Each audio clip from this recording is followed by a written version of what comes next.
That was an overthrow.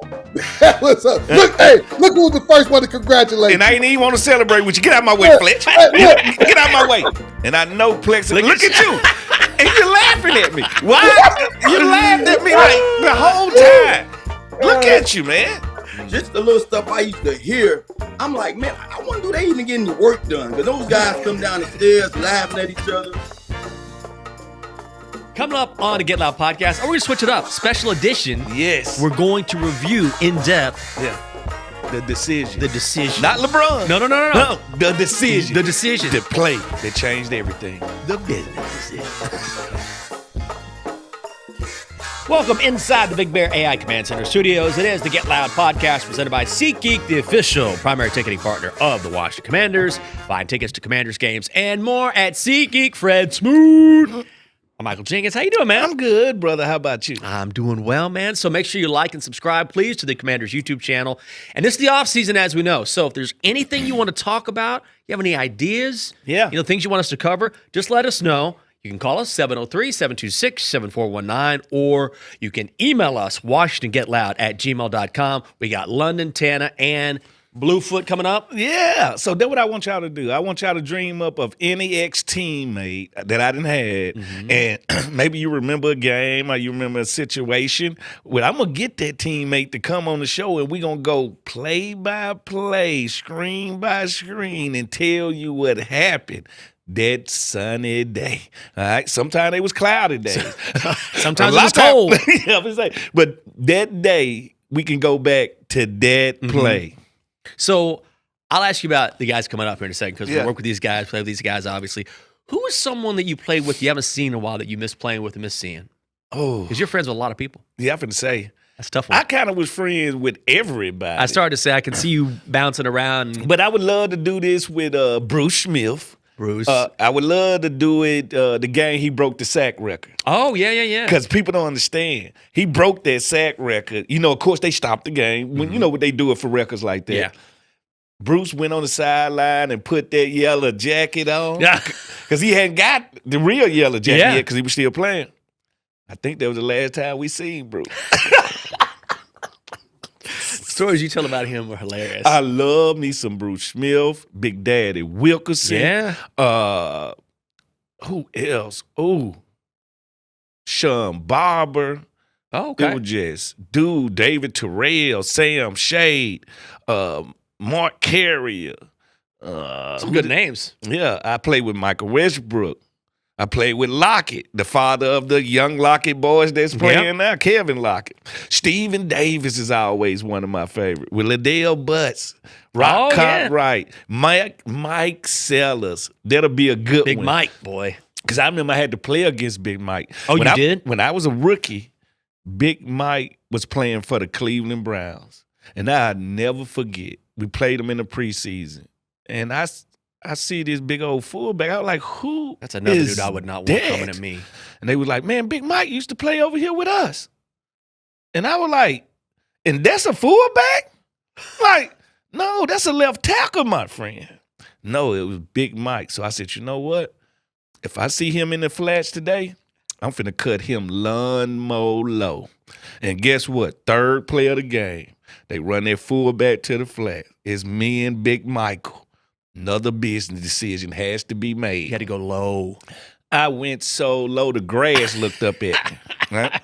I know you're serious when you called him Michael for a second. Yes, like, Big Michael. Big Michael was coming at Listen, Big Mike, it feel like Michael Myers. It does. You know how people fall when Michael Myers chasing them, they just start crawling? That's how it felt for me. Like, no matter where I was running, he was just coming from me. He just would never stop. I always remember the story, R.I.P., Ironhead Hayward. Oh, yes. Oh, my God. People hated hitting Ironwood. Someone was telling a story when he was playing. He played for the Saints for a long time, right? And I forget who it was. I got to look up this story. And he hit a linebacker so hard, they said the linebacker came back to the huddle and he was like crying. Yes, sir. Like he hit me so hard. Hey, who else got a name for doing that? Oh, Christian Okoye. The Nigerian Nightmare. Listen to me. I heard dudes say all the time he ain't the one until Steve Atwater took him out. Oh, Steve Atwater took him out? You didn't know that?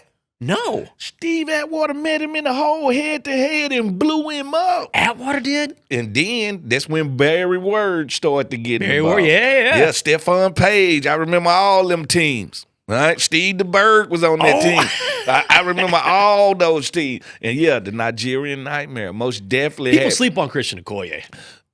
Because that's when the big neck brace. And he had like the helmet with the crossbar. Just praying for you. All right, just praying for you while he run to you.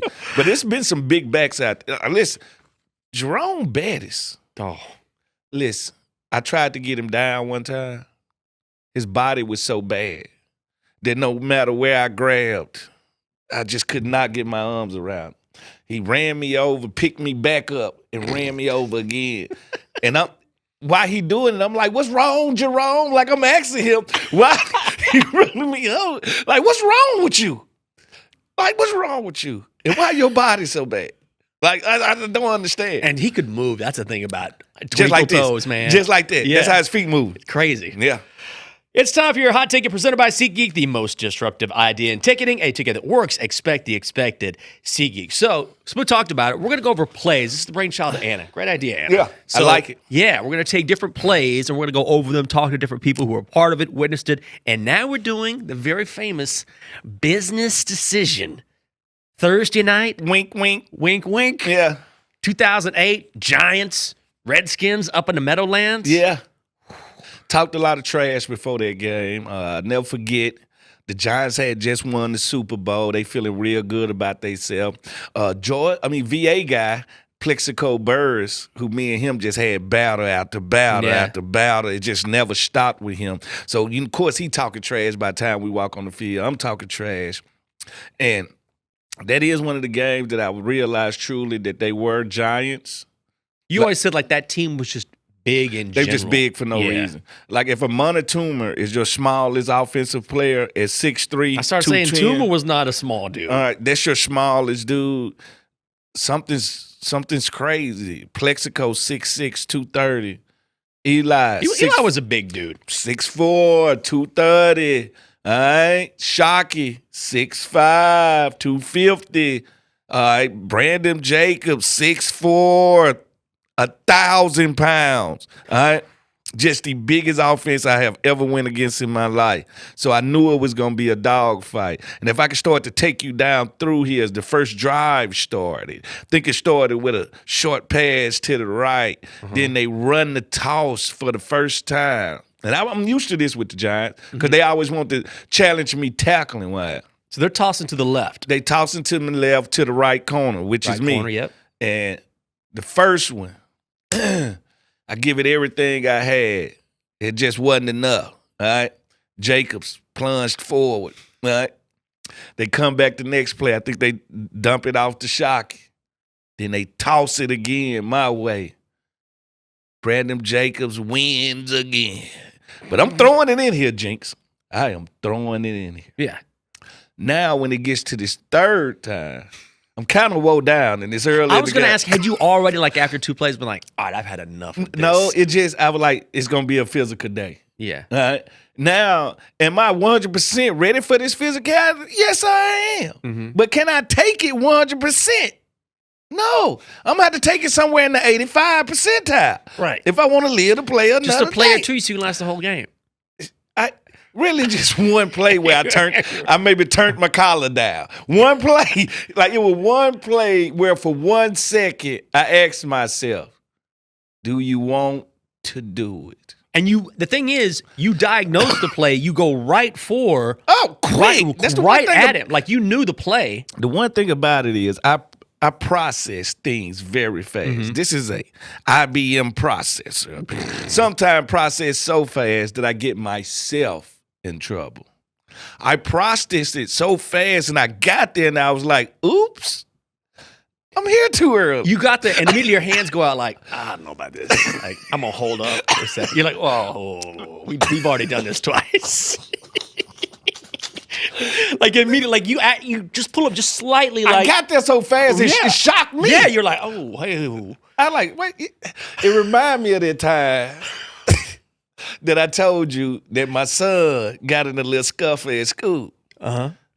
And Oh, and with the little bully kid. Uh-huh. And then I was like, who is this? He was like, yeah, the kid beat me out. Like, take me to their house. I need to talk to his daddy. Did I go over there with intentions of getting this straight? Yeah. I did. Yeah.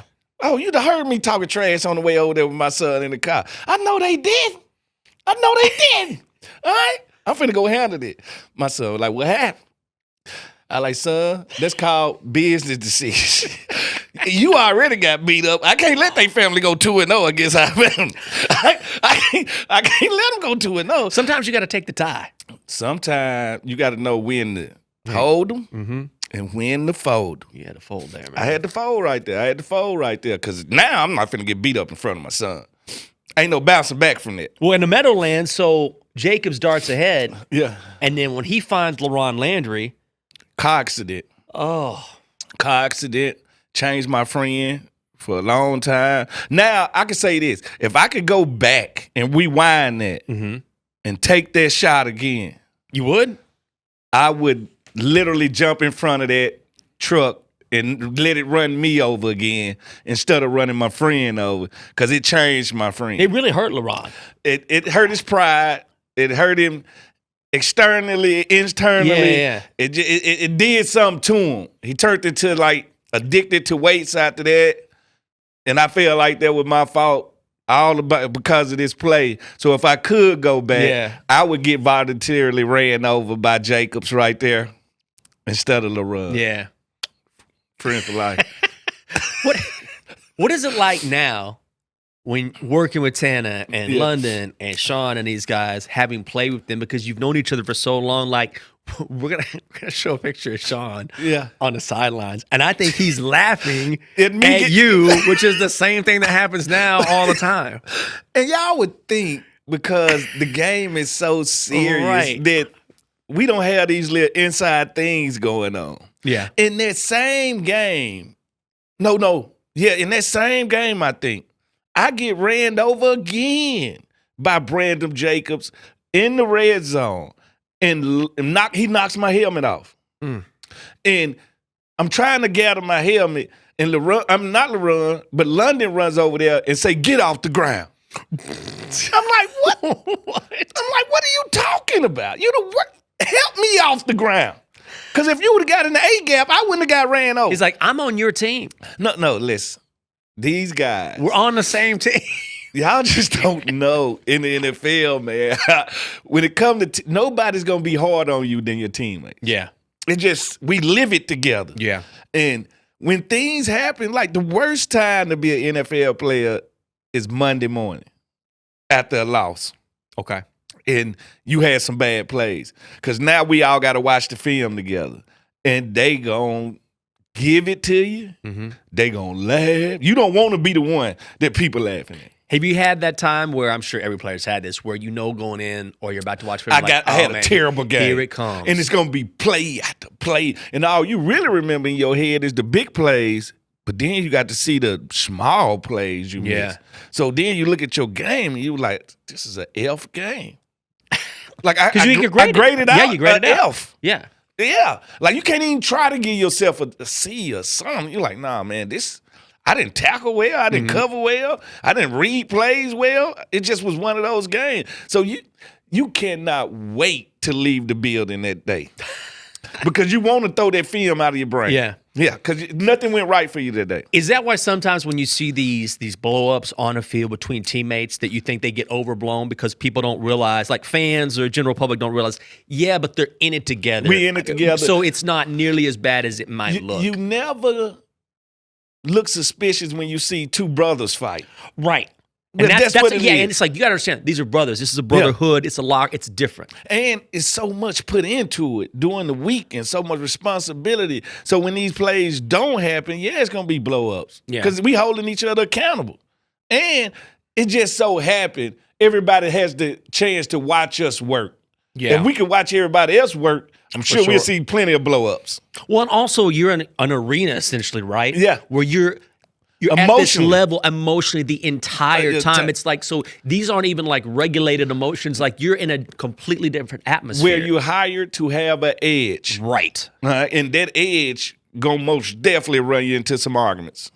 Well, we're going to bring in London, find out what he thinks about this. Got to remind you first, Commanders fans, SeatGeek is the official primary ticketing partner of Hail to the Commanders and here to help you experience all of the action. From football to funk and any other live event at Northwest Stadium, SeatGeek has the tickets. SeatGeek, the official primary ticketing partner of the Commanders and Northwest Stadium. So we definitely have to get someone else's perspective here, a man who played in that game. London Fletcher, of course. This was the 131st consecutive game of your career, London. So maybe we should be focusing on you, but instead we're going to focus on Smoot. Yes, because this was the infamous business decision play by Fred. This play led to LaRon Landry living in NFL infamy. Purgatory for the wrong reason. Hey, watch out! Right there. Oh my God. Right there. He ran over LaRon like a speed bump, and it's because of that corner, number 27. Look at me identify so quick, though. Identify so quick. I mean, boom, right there. Then you close your eyes. No, what happened was 2 plays before this, he had ran me over twice. Look, rub that back. Rewind that right there. Did you not hear me say, watch out? It's a truck coming. Right there. Dude, then what? Then you just act like you threw your shoulder in air, especially when they show it from the other angle. Hey, listen. I had sacrificed myself for the team 2 consecutive plays before this. Now, the big question we need to be asking is, where is Big Fletch? You see Fletch overrun it. Do you see Fletch overrun the play? Because the play supposed to be bounced outside. If you don't make the tackle, what?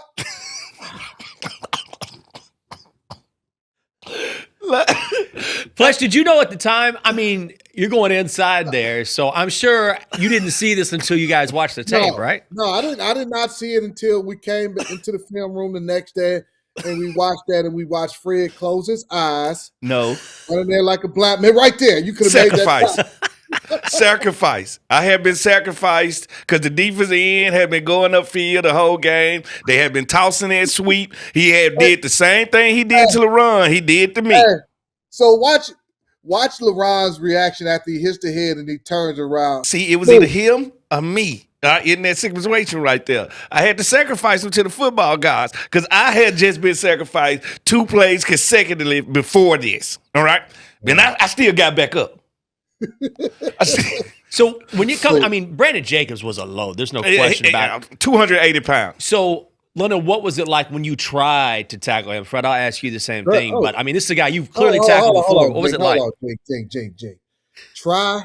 No. I tackled him. I tackled him plenty of times. Yeah. I probably had about 20 tackles in this game alone. There is no try. You either do or you don't.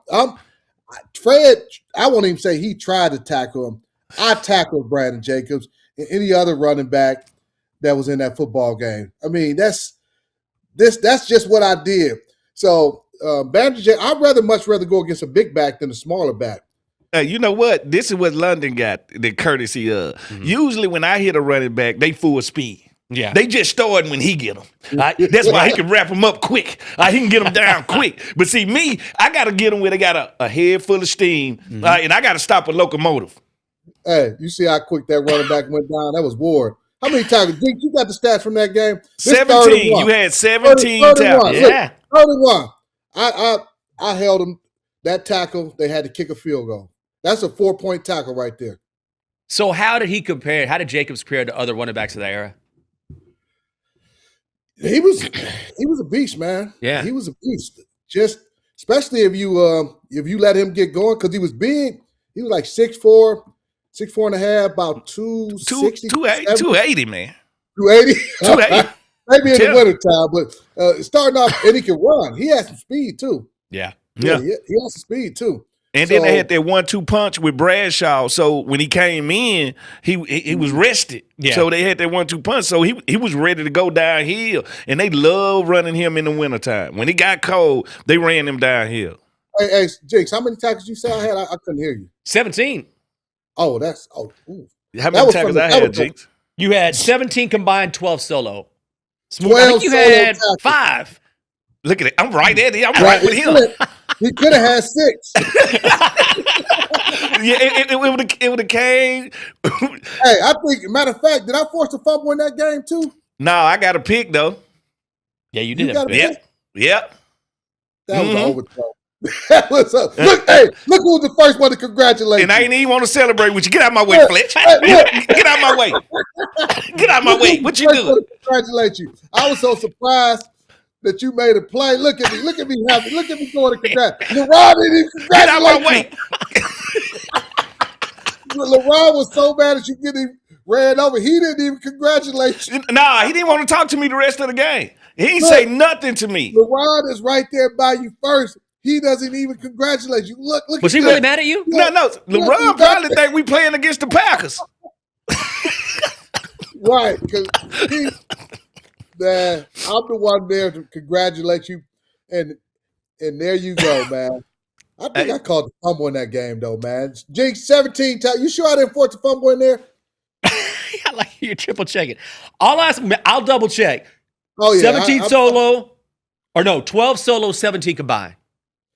And that was just from the stadium copy. Ain't no telling once the coaches got finished doing their audit. Oh yeah, they probably were 15 tackles. What else do you remember from that game, London? Anything besides, I mean, you balled out, Smoot got a pick, Tana had a touchdown in that game. Yeah. I mean, you lost the game, but they were coming off, I believe, a Super Bowl the previous year, too. And we only lost the game 16-7, right? Yep. Yeah, so it was a close game. Offense, it wasn't that close, to tell you the truth. Our offense got dominated that game. Straight hand, OC. Straight hand, all them boys. It wasn't that close. Did Stray retire after that? Stray might have retired after that Super Bowl. Did he? No, I don't think so. I think he went out as a champion. Oh, I think that's right, actually. I think he I don't think he played. I think he retired after. Well, they still had Justin Tuck and OC No, they still had some boys, and they went to work on old Jason Campbell. And my old teammate, Antonio Pierce, was playing for them at the time. Yeah, that's right. Yeah, them boys got out our offense. Yeah. Well, we kept them to 16 points. They say everything. Yeah. They gave us a chance to win. You did your job, man. Let's think if you would have made that tackle, they probably would have only scored maybe 9. Well, maybe if somebody else would have got an interception, maybe you would have got a pick, we would have been all right. They wasn't throwing it because they figured they could run it.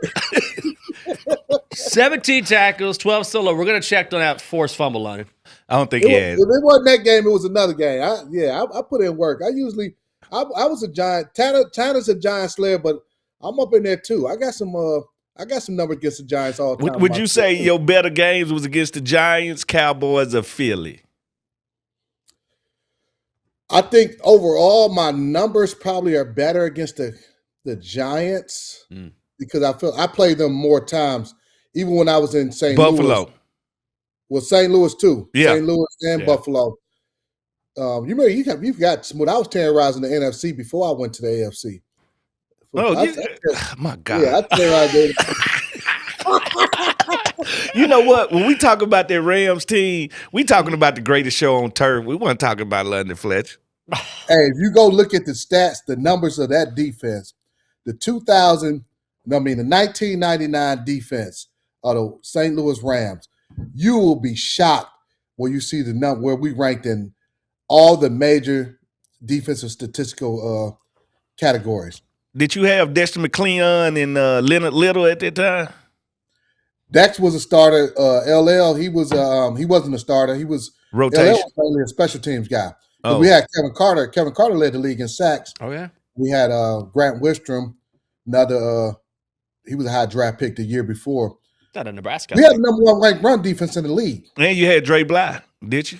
We had Dre Bly. Mm-hmm. Yeah, I had real corners. Dre, Todd Light. I played with Todd Light. I know what type character Todd Light is. Where'd you play with T Light at? He played here in Washington. No, you played with Keith Lau. Keith Lau. My fault. I did play with Keith Lau. Yeah, Trey Nick. Yeah, hey, you can't tell Keith Lau he wasn't the prettiest man in the NFL. That was Trey Nick the whole time. Yeah, and he's from that area, from VA. Yeah, most definitely. Yeah.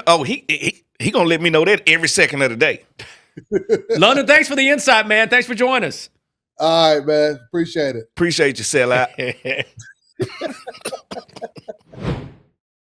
It is time for our countdown to San Francisco, presented by SeatGeek. The most disruptive idea in ticketing is a ticket that works. Expect the expected.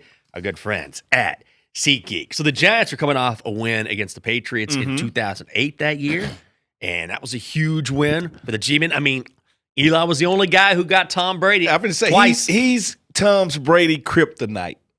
Is that enough to get Eli in the Hall of Fame? I think so.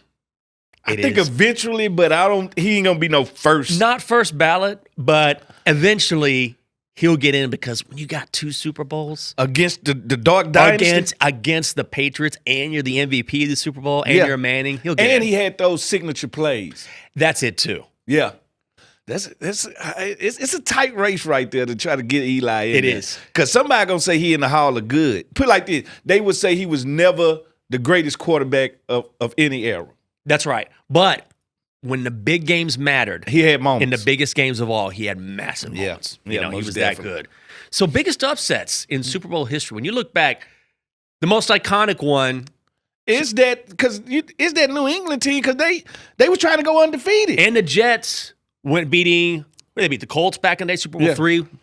Joe Willie guaranteed the win, and they were like 18-point underdogs. Wasn't that Raiders team with Jerry Rice and Tim Brown and Rich Gannon, when Rich Gannon had that MVP season? The year that Tampa won Tampa beat the Raiders. Tampa beat the Raiders. Was that a call upset? I was Tampa picked? I think Tampa was supposed to win that game. All right. And they dominated that game. Yeah. But then Patriots beating the Rams, greatest show on turf.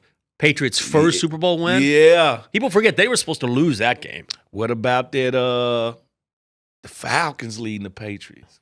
Oh, well, they should have. Should have won. Come on, they should have won that game. Yeah, 28-3. They'll never live down. You won't forget that game. Like, it wasn't an upset, but it was an upset. You know what I mean? Like, if you look at it before the game, the Patriots were supposed to win, but then there's no way they should have come back the way they did. All right.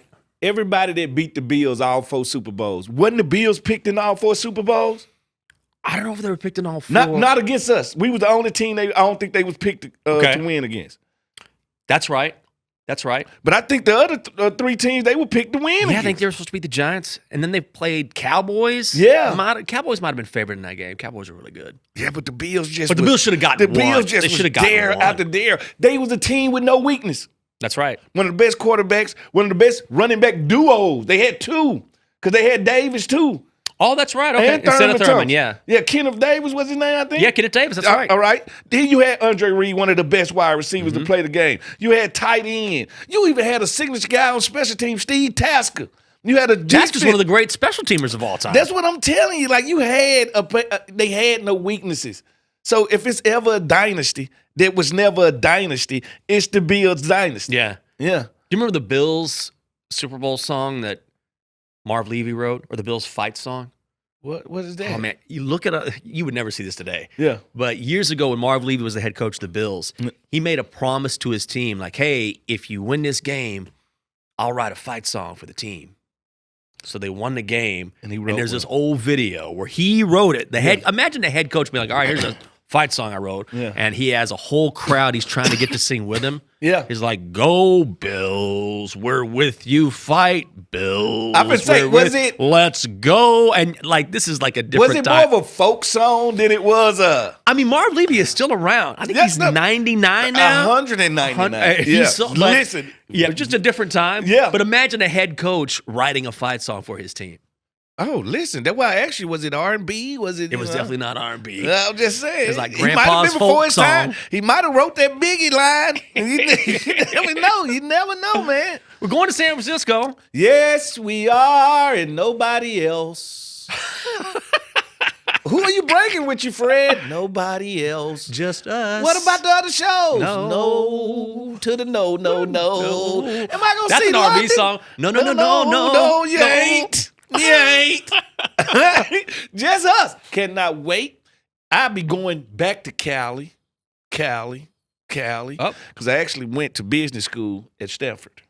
I'd forgotten about that. Good yes, on I you. did. That's right. 2 semesters. 2 semesters at Stanford. Oh, yes. Distinguished gentleman. Yes, I was. Yes. I'm sure you enjoy it. Yeah, I did. I did. Drink and, being around some of my peers, people with, academia, yes. people of my standard, of my cloth. And I felt it fine. I felt read it your great. paper. It was a stroke of brilliance. Listen, I enjoyed my time on that campus.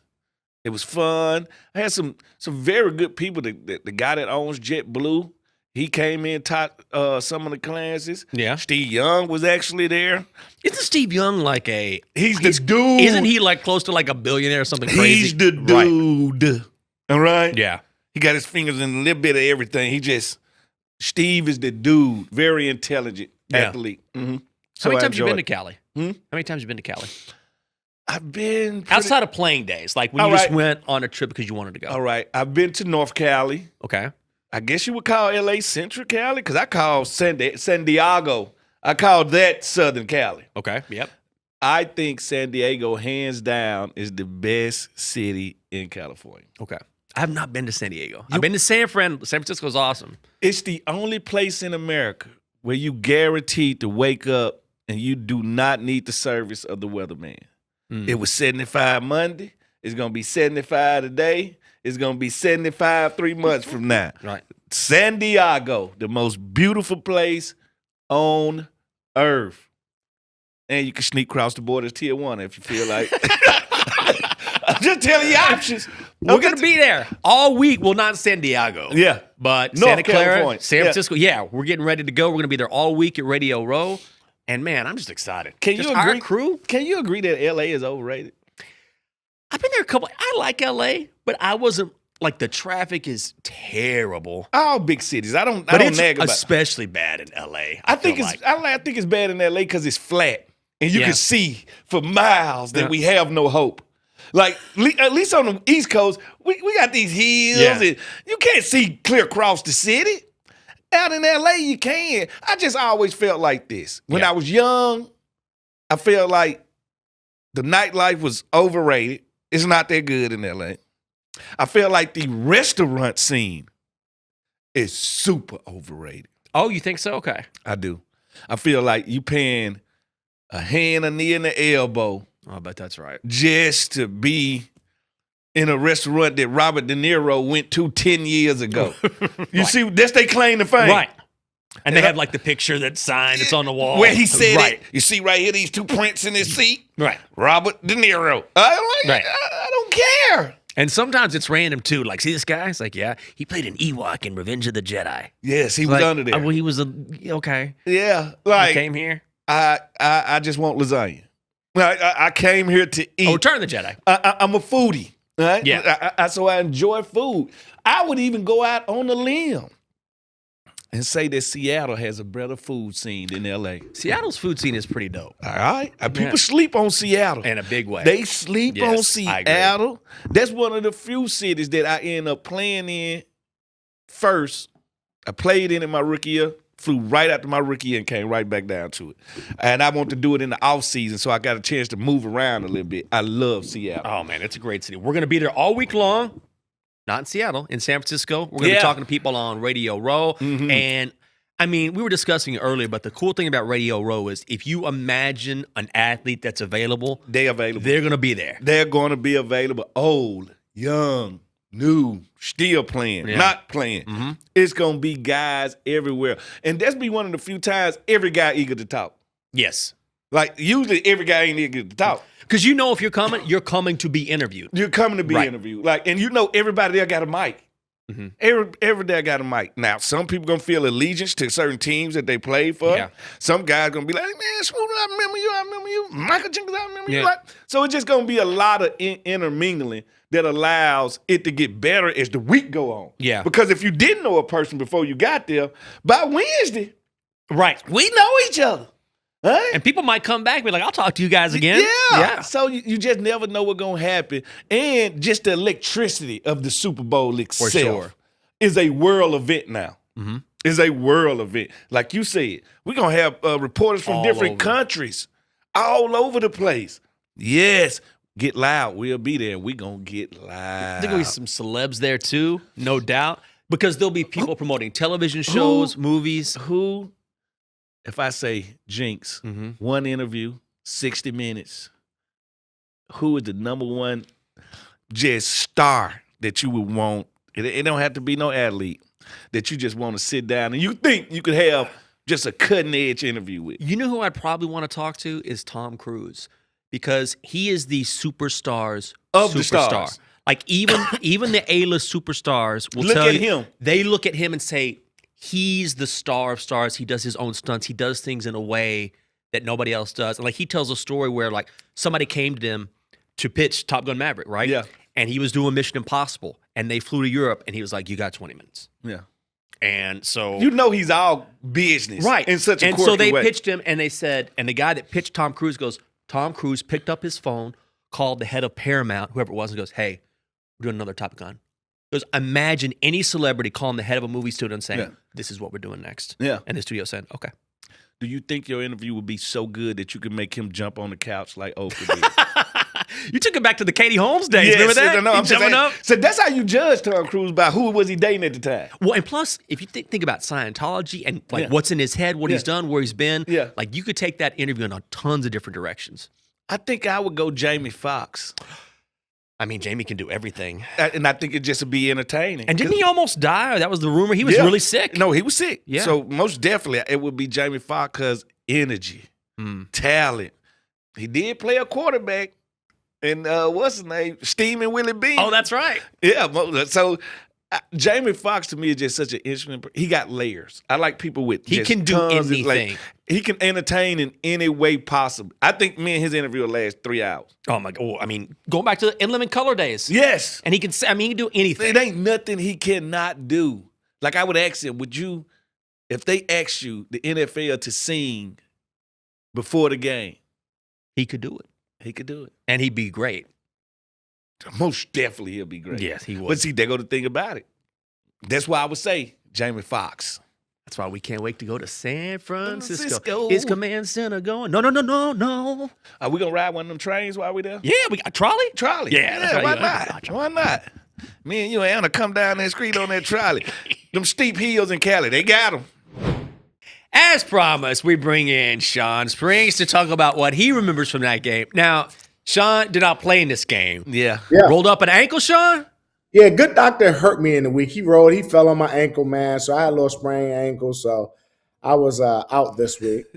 Hey, here go the thing. Marcus Washington is who we call Good Doctor. Okay. The Good Oh, Doctor. yeah, That's his name. Marcus. That's who we call. Yeah. He claimed that he rolled up on him, but he was never in the injury report. None of the. He showed up and said, "You know what? Not playing today." Hey, you didn't play that. You didn't play at all either. Look at this. See, that when the there's you helmet right there. came out. Look at all Berets. Your spat was terrible, by the way. So let's talk through that. Let's talk through that business. Hey, first of all, listen, I'm the cleanest man out there. And Lee Vester get puts in the game, and I know Plex. Look at you. And you're laughing at me. Why? You laughed at me like the whole time. Look at you, man. I'm chewing on my tongue. Chewing that tongue. Why they put- I knew what happened, man. I knew that you didn't really want to play in that game. Oh, I wanted to Giants play in that always- game. But Big Boy wore me down. Big Brandon Jacobs wore me down. First of all, you talk about you were mad at Brandon Jacobs because you felt like he had ran you over earlier the year before. So you had already had in your mind that the Yeah, Giants but wasn't then I gonna get this pick right here. That what happened. Yeah, That what you can happened make a right play. there. You're gonna make a play, but let's talk about it. When we go back and really dissect when LeBron got ran over, Jinx, I'm gonna tell you something. Okay. We were taught at Washington that our corners have to be in the run front. We're in cover two. But I read this thing so quick. He read it. Oh, he stopped. He stopped. Right? And you got to keep going. As a corner, we're taught to read it. His recognition is flawless. He knows it's coming. He's practiced all week. Now he's in there. Keep going. Oh, No. Listen, he had just ran me over twice before this. I had sacrificed myself. And once I got there, I did turn around and yell. I did turn around and yell to LeBron, "Watch out, there's a truck coming." I told him, "Get out the way." All I can do is try to get you out of harm's way. All right? I had been already sacrificed myself twice before that. Let's be honest. Let's be honest. Let's start from the truth. Drake Carter should have never let that turn the corner. Right? Drake? Drake? He did a great job of forcing the run. Exactly. Okay. Let's start there. But it was a pull. It looked like there was some pulling guards there. It was a pin and pull. He need to get up the field. At least make the back stop his feet. Nah, he didn't make him stop his feet. That's true. But you're the primary force. As the corner, it's your job. Your recognition was flawless. It was unbelievable. You're supposed to keep going. You're the force guy. You're the difference maker. The last time I kept going, I was on my back and I had got ran over. All right? So, excuse me if I pause and freeze for a second. That's what happened. I froze for a tenth of a second. Before I knew it, he had turned that thing in. Hey, Jinx, in the preference, when he got ran over was on his back, he was kicking like a cat on his back. Like he was kicking. Because I didn't want the dude to follow me. So I was like kicking him. Trying to push him over to the side. Hey, that's terrible. But here's the worst thing. You know what the worst thing about the whole LeBron incident? So we got to watch it on tape. And obviously, Ron was upset that Smoot, let him just get ran over because he could have slowed the bus down a little bit. Nah. The worst part about it, and I'm gonna come out and tell years later, at first nobody knew who did it. When LeBron got back to the locker room, there was an outline of his body in chalk like a dead man. No.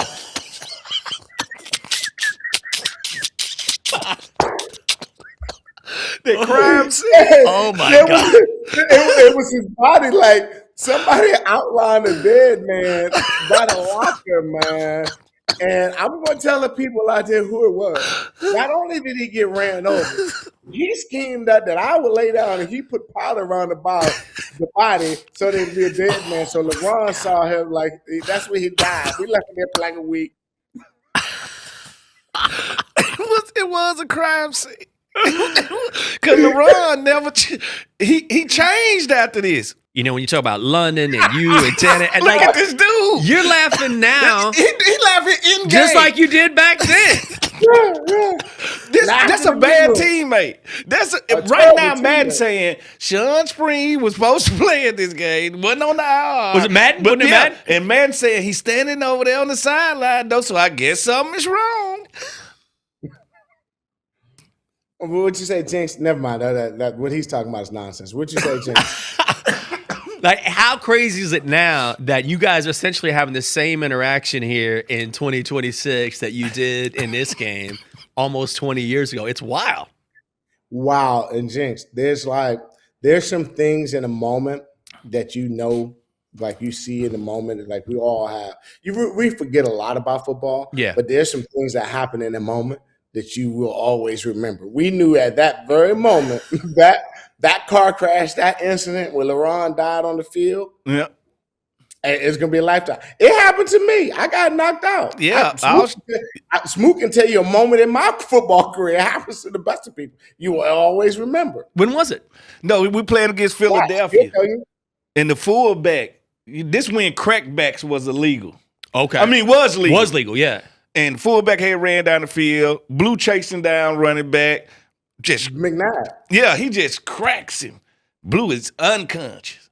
I started fighting everybody on Philadelphia's side because I felt like it was dirty. Yeah. So I might have made a business decision then, but I was all out warrior when they took my dude out. Yeah. So that's what it was. So I got knocked out. They changed the rule for defenseless player. They would change the rule. It was all over the NFL. I got knocked out on it was a Sunday night game. I wake up, not breathing, whatever. Yeah, Brian Dawkins praying over. Smoot cussing out Rick and fighting the sideline. I'm like, what's this guy doing? He want to go to the Philly sideline, fight everybody on the sideline. I was like, man, relax, man. What is it like to have that moment where 1 minute you're chasing somebody down or you're scoring up for a tackle and then next you're waking up like moments you in a whole nother dimension? Yeah. What is it like? Yeah. You don't remember. But I mean, but that realization when you wake up and you're like, I just got knocked. You don't remember. You don't remember. Like it's like the TV cutting off and cutting back on. Yeah, man. Yeah, that's what it is. It's like the TV cut off, cut back on. Then you get up and say, Yeah, what happened? Exactly. You're like, what quarter we in? What day of the week is? Hey, we come on this ski trip. What we doing on this mound? Yeah. I mean, Shawn, this was a Giants team coming off a Super Bowl win. And what do you remember about the Giants team? Because Smoot is always saying, like, those dudes were just huge. Yeah, see, this is where I need to preference it. We had played those guys week 15 the year before. Okay. Yeah. On a Sunday night and beat them. We almost put them out of the playoffs. Yep. Then they won one game and went on a Super Bowl run where they beat the Patriots. I knew 9 months ago something bad was going to happen against the Giants. That's why I say he didn't want to play the Giants. We playing week 15. It just played them like week 13. And he says, hey, man, I got to tell you something. We in the huddle. In the huddle, start of the game. I got to tell you something. I said, come on, man. Nah, not today. Normally he gives me, we go back and forth, do this, see this, remind us. He has some, I could tell a look on his face that what he had to tell me wasn't going to be good, right? He said, I got to tell you something. I said, nah, man, nah. Come back. We get a TV timeout. They get the first time to get TV timeout. He said, Blue, this is very serious. You got to pay attention. I got to tell you something. I said, all right, what you got to tell me, Hawk? He said, is it me or they Giants for real? He said, Brandon Jacobs 6'4", Plex 6'5", the line average 6'6", 350, and the smallest receiver is like a Monty Toomer. He said, somebody is 6'5". He said, somebody gonna get hurt. I said, oh, we just played them. We football players. He said, they're Giants. Somebody's gonna get hurt. So he might have stuck it out there because it was the end of the season, but he wasn't gonna start the season off like that. No way. He wasn't gonna start the season off sacrificing his body. It's too early in the year for him to get hurt. Nah, he wasn't gonna do it. Like I say, I told Jinx I feel bad about that play, and if I had it to do over, I would sacrifice myself for the third time so LeRon never had to go through that situation. I think, my fault that I changed him a little bit. LeBron in the Gold's Gym right now in Louisiana lifting weights. Because of me. I apologize. Yeah. Thank you, Shawn. Always good to see you, brother. All right, man. Commanders fans, SeatGeek is the official primary ticketing partner of Hail to the Commanders and here to help you experience all of the action from football to funk and any other live events at Northwest Stadium. SeatGeek has the tickets. SeatGeek is the official primary ticketing partner of the Washington Commanders and Northwest Stadium. Huddle up, Commanders fans. The Commanders Golden Pass raffle, operated by the Virginia Lottery, gives you the chance to win the ultimate fan experience. That means tickets, VIP treatment, special appearances by Washington legends, and much more. Limited tickets available, so visit VALottery.com/commanders to enter the raffle today. That's VALottery.com/commanders. And break. All right, let's bring in Santana Moss, Tana Man, to find out what he remembers about the business decision. Because Tana, 5 receptions, 37 yards, and a tutty in this game, so we'll get to that. Tana, first of all, thanks for being with us. Secondly, what do you remember about this play in particular? I mean, honestly, in the flow of the game, you're not really seeing all this. So when you actually see the replay of LeRon getting bulldozer, you realize it started way before that. So you're like, well, what's Smoot? What was you looking at? And to be honest with you, look, Jinx, we can sit here and laugh at Smoot all day and say how many, what he should have done and why he should have done it. But look, until you in those shoes, you got to zip it up. So, yes, I get on him about it because he plays the position. And I got to get on him because he going to get on me for something. But I played corner, and that's one of the reasons why I stopped playing corner, because there was guys out there that looked just like that dude carrying the ball that I want to know parts of. So at the end of the day, it was a business decision, but unless I'm in those shoes, I'm gonna leave it like that. You know what I'm saying? Santana, I read it so fast, I shocked myself. See, that's what it is. Like, he had read me over 2 plays before that, and I said, you know what? I read the play, I got there, and I hesitated for 1 second. I was like, you know what? Should I pull this thing? Should I make it happen? Then it was like, too late. He done ran my teammate over. I would say this, though. As a former corner, as a guy who flew in there and tied a lot of shoelaces, I would have just made the attempt to slide, to go in there and take one leg out. because then, I mean, you know, I'm not telling you how to tackle, but when you look at it now on tape, you be like, well, at least I went out there and threw myself. They can't say much, you know what I'm saying? But when you didn't throw yourself, they gonna sit there like, yeah, Smoot, this started up here. You could have slowed all this down because you took one leg out and made him have to regain his balance. Then maybe he don't have to worry about him running over LeBron, man. So R.I.P. LeBron. I know he's still here, but that day, boy, he was no, it took his soul. All I'm saying is it's got to be just a little self-preservation in there because I put it on the line. Yeah. Now, this one I mean, make the interception. But see that you know how our game is. Look, you made a pick right there. But for every 10 great plays you make, there's that one play that you didn't make that somebody gonna ask you about it. You know what I'm saying? So trust me, man. I'm a guy that scored touchdowns for a living. I remember youngest my college days, missing one pass in the game. It was a crucial one now. And I balled out this particular year. And I'm out somewhere shopping, and a kid like, oh, you the one that dropped that ball in the Florida State game. And guess what? Being who I am, I couldn't even be mad at him. Yeah. I could have easily sat them and argue back and forth with the jit, like, man, all the catches I caught, that's what you want to do. But that's the way we're criticized about our sport. So trust me, you know, tomato, man, you know, it is what it is. You know, you're gonna get criticized whether you do something or no. Do you remember catching this crossing route from old J Cam, the only touchdown of this game? Oh, for real? That was the only touchdown? Well, yeah, I probably do remember it. I remember earlier in that game, I had a heckler dude on the sideline. I'm warming up. And, you know, when you at someone else's stadium, that used to be my home field. So, you know, being that I had to go back there, I told you the story. I hated going back to New York to play. I just felt like once I cut the cord, I like to keep it moving. But I had to see this field twice. I mean, you know, once every year and playing these guys twice a year. And so I'm warming up, and the guy on our sideline, he's in our bleachers behind our bench, and he just going back and forth with me. I'm like, bro, what did I do to you? But you know, when you got people going out their way to bother you, they're really trying to get you psyched up or get you out your game so you won't go out there and perform. So that touchdown was critical for me, just for the simple fact that, hey, you know what? I'm going to stick it to this guy one way or another. I don't think we won that game, but that was refreshing to know that I can say, like, you know what, take that for all that crap you were trying to spit to me earlier that game. And your brother Nori was in this game, you remember? Yeah. I remember leaving the game, me and him sharing a little laugh. It's a picture that we kind of post every now and then. But, yeah, man, I mean, it's funny, too, because if you look back at my career going against my little brother, I'm pretty sure he probably had more wins against me while he was playing. But after that, because, you know, I don't think he played more than 5 years there.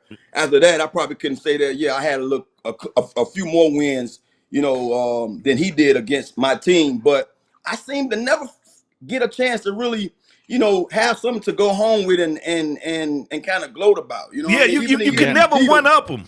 Yeah, even the years we beat him, he win a Super Bowl with those guys. So it's one of them things. I'm like, well, damn, you know what I'm saying? Or I could say, well, at least I went out there and did X, Y, and Z, but I'm not that type of dude. So you know what I mean? But yeah, man, he got the best of me throughout the years of him playing with those guys, and we never spoke about it, to tell you the truth. So Tana, what's funny is after Smoot, like at one point he's being not carried off the field, but he just kind of limping off the field, comes back into the game. But as he's coming off the field just after getting banged up, they cut away to Shawn, and Shawn didn't play in this game, and Shawn is laughing. Like typical Bluefoot. Yeah, like so here we are 20 years later, and Shawn is doing the same stuff now where Fred is injured and Shawn's laughing about it. He can't help himself. That was the highlight of his day because he knows, you know, and he probably was trying to tell the whole sideline, you see, you know, if I was out there, that wouldn't have happened to me, you know. Shawn was one of those guys, man. Look, I'm gonna tell you, like we laugh and joke with Shawn and Smoot, you know, and London about some of the things that's been said or throughout their meeting rooms and some of the things that we saw. But I would have loved to have been a fly on the wall in those meeting rooms, especially that big team meeting room when London, Shawn, all those guys in there, Fred, just to see how those meetings went. Because from an offensive guy hearing it in the locker room, it would always transfer from their meeting rooms to the locker room. Just the little stuff I used to hear, I'm like, man, I wonder do they even get any work done? Because those guys come down the stairs laughing at each other, talking about, what they saw on tape. I mean, we had Carlos Rogers on the team that giggled. I mean, he cried laughing every time because he just had nothing to say, but he would just sit there and laugh. But, man, I would have loved to be in a fly on the wall just to hear what was going on because, man, all of them characters. And surprisingly, I didn't know London was such a character. I told you before, I thought he was the most serious guy in the building, but he seemed to be the biggest character. Yeah, he a character. Like he said, Los was a laugher. Shawn would laugh. Both Shawns would laugh. LeBron. But I think how we kind of held each other accountable was you don't want to be the guy getting laughed at, getting burnt on the tape. Like so has an effect. Yeah, it has an effect. So, and we wasn't gonna go at your feelings. Like we were gonna let you know if you don't want to feel this way, don't get burnt. So I think it was a different way of holding people accountable. Well, that's a good point. That's one of the things that we always say. You hear us ad nauseum talking about the eye in the sky don't lie. That's that tape. If you put Bass up on tape, it will get pointed out. And offensively, being a guy that when that ball coming your way, you got to make that play. That's why I say, it kind of I watch games differently now because I'm saying to myself, the more I see guys not making plays, that's the chances they giving any coach around the whole entire league to say he's not a caliber kind of player that I want on my team. You know what I mean? So it's one of those things like you don't want to be in them situations where the game is on the line or it's critical and I got to make a first down or I got to make a this clutch catch for us to keep moving this chains and I'm not the guy to do so. So, it's tough, man. It's a lot of guys that's put in those situations that don't come through. So when we get on guys, trust me, we getting on them for that time being, but they made way more plays than you see that we getting on them about. And that's why we get on them because we don't get all those chances to get on them. So that's why we take that time and we shoot that shot. Man, still a great play to diagnose and great memories. Tan, appreciate it. Appreciate you, bro. All love. All right, my brother. Guys, don't forget, Radio Row. Row. San Francisco. Row. Call us, email us. This is how excited we are. Yes, let us know who you want us to talk to if you have any ideas. Yeah, if you have any suggestions. Fred, I want you to sit down and talk to Lawrence Taylor. Fred, how about you try to reach out and find Barry Sanders? Fred, find somebody. We can do it. 703-726-7419 or email us WashingtonGetLoud@gmail.com. Man, I cannot wait. We're going to have such a good time. Yes, most definitely. The energy of the Super Bowl is nothing like it, man. And we're going to bring it to you right here on Get Loud. The views and opinions expressed by our podcast guests and or hosts are their own and do not necessarily reflect the views or positions of the Washington Commanders or any of their representatives.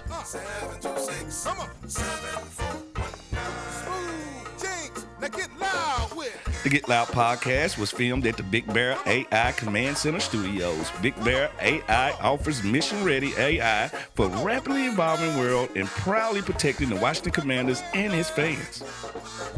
Now get loud with it.